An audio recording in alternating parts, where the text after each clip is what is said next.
أعوذ بالله من الشيطان الرجيم. بسم الله الرحمن الرحيم. وإذا سمعوا ما أنزل إلى الرسول ترى أعينهم تفيض من الدمع مما عرفوا من الحق يقولون ربنا آمنا فاكتبنا مع الشاهدين.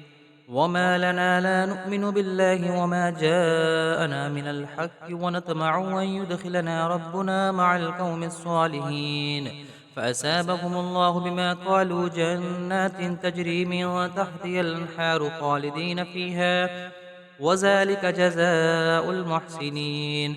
والذين كفروا وكذبوا بآياتنا أولئك أصحاب الجحيم. يا أيها الذين آمنوا لا تحرموا طيبات ما أحل الله لكم ولا تعتدوا إن الله لا يحب المعتدين. وكلوا مما رزقكم الله حلالا طيبا واتقوا الله الذي أنتم به مؤمنون. لا يؤاخذكم الله باللغو في أيمانكم ولكن يؤاخذكم بما عقدتم الأيمان فكفارته إطعام 10 مساكين من أوسط ما تطعمون أهليكم أو كسوتهم تحرير رقبة فمن لم يجد فصيام 3 أيام ذلك كفارة أيمانكم إذا حلفتم واحفظوا أيمانكم كذلك يبين الله لكم آياته لعلكم تشكرون. يا أيها الذين آمنوا إنما الخمر والميسر والأنصاب والأزلام رجس من عمل الشيطان فاجتنبوه لعلكم تفلحون. إنما يريد الشيطان أن يوقي بينكم العداوة والبغضاء في الخمر والميسر ويصدكم عن ذكر الله وعن الصلاة فهل أنتم منتهون. وأطيعوا الله وأطيعوا الرسول واحذروا فإن توليتم فاعلموا أنما على رسولنا البلاغ المبين. ليس على الذين آمنوا وعملوا الصالحات جناح فيما طعموا إذا ما اتقوا وآمنوا وعملوا الصالحات ثم اتقوا وآمنوا ثم اتقوا وأحسنوا والله يحب المحسنين. يا أيها الذين آمنوا ليبلونكم الله بشيء من الصيد تناله أيديكم ورماحكم ليعلم الله من يخافه بالغيب فمن اعتدى بعد ذلك فله عذاب أليم. يا أيها الذين آمنوا لا تقتلوا الصيد وأنتم حرم ومن قتله منكم متعمدا فجزاء مثل ما قتل من النعم يحكم به ذوى عدل منكم هديا بالغ الكعبة أو كفارة طعام مساكين أو عدل ذلك صياما ليذوق وبال أمره عفى الله عما سلف ومن عاد فينتقم الله منه والله عزيز ذو انتقام.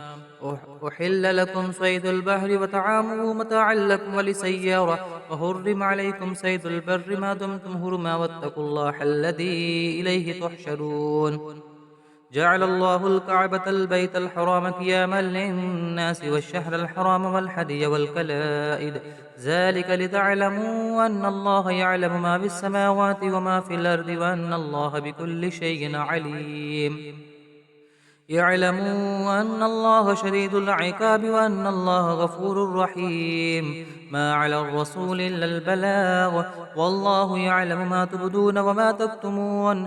قل لا يستوي الخبيث والطيب ولو أعجبك كثرة الخبيث فاتقوا الله يا أولي الألباب لعلكم تفلحون.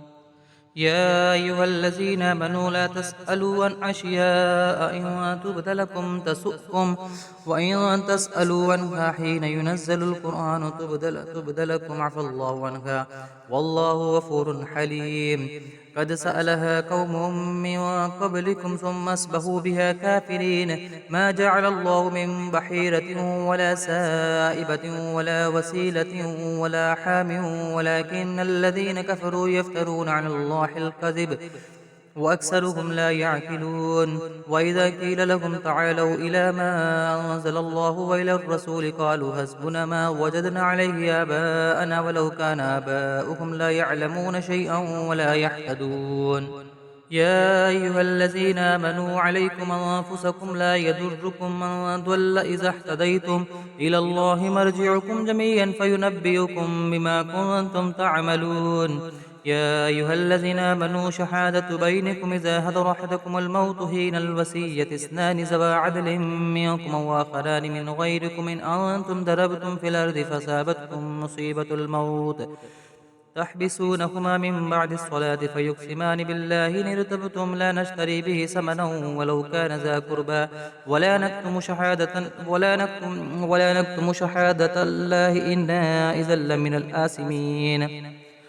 نكتم شهادة الله إنا إذا لمن الآثمين فإن عثر على أنهما استحقا إثما فآخران يقومان مقامهما من الذين استحق عليهم الأوليان فيقسمان بالله لشهادتنا أحق من شهادتهما وما اعتدينا إنا إذا لمن الظالمين ذلك أدنى أن يأتوا بالشهادة على وجهها أو يخافوا أن ترد أيمان بعد أيمانهم واتقوا الله واسمعوا والله لا يهدي القوم الفاسقين يوم يجمع الله رسله فيقول ماذا أجبتم قالوا لا علم لنا إنك أنت علام الغيوب إذ قال الله يا عيسى ابن مريم اذكر نعمتي عليك وعلى والدتك إذ أيدتك بروح القدس تكلم الناس في المهد وكحلا وإذ علمتك الكتاب والحكمة والتوراة والإنجيل وإذ تخلق من الطين كهيئة الطير بإذني فتنفخ فيها فتكون طيرا بإذني وتبرئ الأكمه والأبرص بإذني وإذ تخرج الموتى بإذني وإذ كففت بني إسرائيل عنك إذ جئتهم بالبينات فقال الذين كفروا منكم إن هذا إلا سحر مبين وإذ أوحيت إلى الحواريين أن آمنوا بي وبرسولي قالوا آمنا واشهد بأننا مسلمون إذ قال الحواريون يا عيسى ابن مريم هل يستطيع ربك أن ينزل علينا مائدة من السماء قال اتقوا الله إن كنتم مؤمنين قالوا نريد أن نأكل منها وتطمئن قلوبنا ونعلم أن قد صدقتنا ونكون عليها من الشاهدين قال عيسى ابن مريم اللهم ربنا أنزل علينا مائدة من السماء تكون لنا عيدا لأولنا وآخرنا وآية منك وارزقنا وأنت خير الرازقين قال الله إني منزله عليكم فمن يكفر بعد منكم فإني أعذبه عذابا لا أعذبه أحدا من العالمين صدق الله العظيم.